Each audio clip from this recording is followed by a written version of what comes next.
Hi everyone. Today we're going to be looking more at radical expressions and we're going to be learning how to add and subtract them. So our only objective today is to add and subtract radical expressions. So a few things first. Expressions with the same radicand are examples of like radicals. I know that was a lot of new terms in there. So let's go back to what a radicand is. So last time we learned that a radicand is just the thing under a square root sign. So all of this is our radicand. So when we have expressions with the same thing under the square root sign, we call those like radicals. Remember like terms when we had like 3t and 4t? Those are like terms because that t is the same. Here, when we have something that's the same under the radical, we call those like radicals. So some examples of these might be like 3 square root 2 and 2 square root 2, since the square root 2 is the same in both expressions. Another example might be, let's see, like 5 square root of t and negative 3 square root of t. Even though these numbers differ on the outside, our radicand, the thing under the radical sign, is the same. So those are examples of like radicals. So like radicals can be combined by adding and subtracting. So let's do a few examples of those. So what do we want to do today? We want to add and subtract radical expressions. How are we going to do this? By combining the like radicals. This should ring a bell because it's similar to when we would combine like terms. Here we're just going to combine the radicals that look the same. So in our first example here, we have 3 square root 7 plus 8 square root 7. Now, since square root 7 can't be reduced or simplified into anything further, we're going to treat it as its own little entity. So we're going to treat this square root 7 as something that we can't really do anything with. We have to leave it how it is. So all we can deal with are the 3 and the 8. So 3 plus 8 are 11. So we're going to get 11 square root 7. And that's our answer. Example number 2, we have 9 square root y minus square root y. So this square root y over here is really like 1 times the square root of y. So we can put an imaginary 1 in there. Now we can't do anything with square root of y because it's already simplified and in its simplest form. So we're going to leave these guys the same. And all we can deal with is the 9 and the 1. So 9 minus 1 is 8. So we're going to get 8 square root y. All right, one more. Okay, number 3. 12 square root 2 minus 4 square root 11. So from first glance here, these radicands are not the same. 2 and 11 are not the same. So this is kind of a problem. Furthermore, we can't break these down into anything further. 11 is prime, so we can't pull anything out. So we have to keep these radicals the same.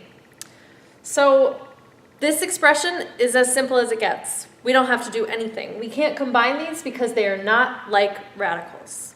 So we just leave it at that. In some cases, our radicands aren't the same, but they can be after a little bit of simplification. So sometimes we have to simplify before we can add or subtract. So simplify in here. So let's take a look at number 4. Square root of 12 minus square root of 27. All right. These two are not in simplest form because we have some squares in here that we can take out, but we're going to have to use our product property that we learned yesterday. So let's take a look at these a little further. 12 is 4 times 3. So we can write, all right, 12 is 4 times 3. So that's the square root of 4 times 3 minus the square root of 27 is 9 times 3. So minus the square root of 9 times 3. Now with our product property, we can split these up since those two are multiplied. So we'll get square root 4 times square root 3 minus square root 9 times square root 3. And we know that the square root of 4 is 2. So we can rewrite this down here. Square root of 4 is going to be 2 times the square root of 3 because we can't break that down any further. Minus square root of 9 is 3. So 3 square root 3. Now we have like radicands. So these two, the square root 3's are the same, and all we have to do is look at the 2 and the 3. So 2 minus 3 is negative 1. So we're going to get negative 1 square root of 3. And sometimes, to simplify this a little bit further, we just write negative square root 3. And that's our answer. Let's do another. All right, in number 5, we throw some variables into the mix. So we have 5 square root of 28x minus 8 square root of 7x. So with this 28x, we can simplify that a little further. 28 is 4 times 7. So 28x is 4 times 7x. So let's rewrite this. We're going to have 5 times the square root of 4 times 7x minus 8 square root of 7x. Can't really do anything with 7x because 7 is prime. So now we can use our product property on this. So we can separate the 4 and the 7x. We're going to get 5 square root 4 times square root 7x minus 8 square root of 7x. Now we know the square root of 4 is 2. So this is going to be 5 times 2 times square root of 7x minus 8 square root of 7x. And 5 times 2 is 10. So this is going to be 10 square root 7x minus 8 square root 7x. All right, finally, we have some like radicands here. Square root of 7x and square root of 7x. So we just have to look at the 10 minus 8, and we see that 10 minus 8 is 2. So our final answer is going to be 2 square root of 7x. All right, one more of these. All right, number 6. 3 square root 8 plus the square root of 45. Let's do some simplifying first. 8 is going to be 4 times 2.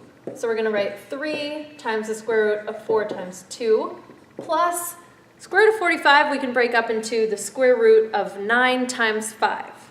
So the square root of 9 times 5. Now we can use our product property. So we can split these up because they're multiplied. So we'll get 3 times the square root of 4 times the square root of 2 plus the square root of 9 times the square root of 5. Now we can recognize some squares here.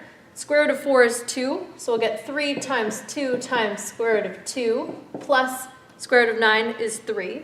So this is 3 square root of 5.